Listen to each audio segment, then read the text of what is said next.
Ni lagi Ya. diaduk. Tengok aduk di Belangong. Ya, lagi diaduk ni sama tukang masak. Mata Aceh juga atau Belangong.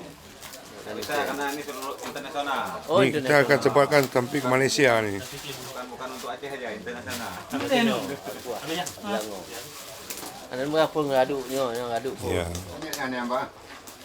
Yang pertama diaduk itu pakai apa? Sirap gula ya.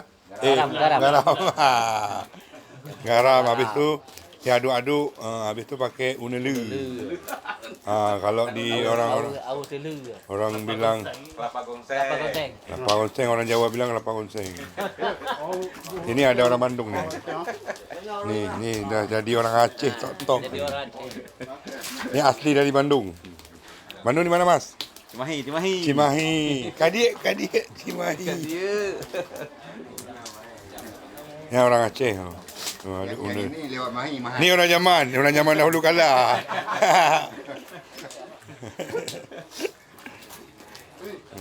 Pertama ditaruh garam, habis tu kelapa gonseng yang udah digiling ya. Ya, jadi Habis tu apa?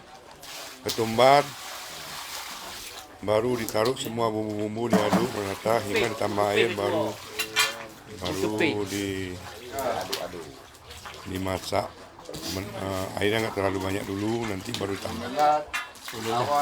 awas kutumbu.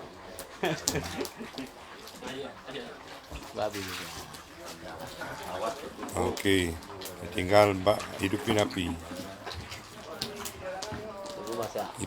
Kita di Aceh masak pakai serbuk gergaji ya.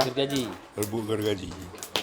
Dipadatin dalam drum, dilobangin, pakai minyak sedikit. Colok kayu satu orang nyaman ya. Ya. Satu krek. Satu kerak. Tidak ada kayu, tidak mau hidup dia kalau terusnya saja.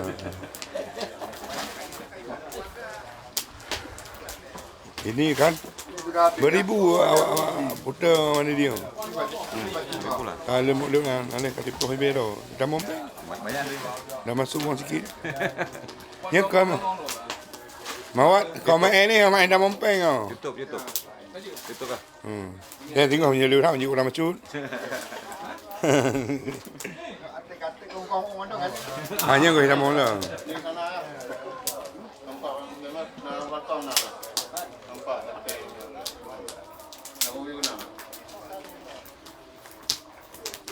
Ya melu dah leku anu. Hai belu bacu kau lu dak si. Main. Yang kata teh bopah aku.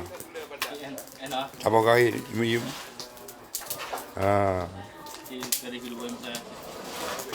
Tu mana kalau makan tahu dia juga. Manis nggak ada sedikit ya?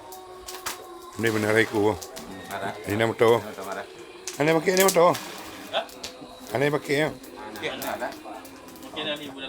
Ane bayar. Ane bayar ha. Itu biasa. Manis sedikit.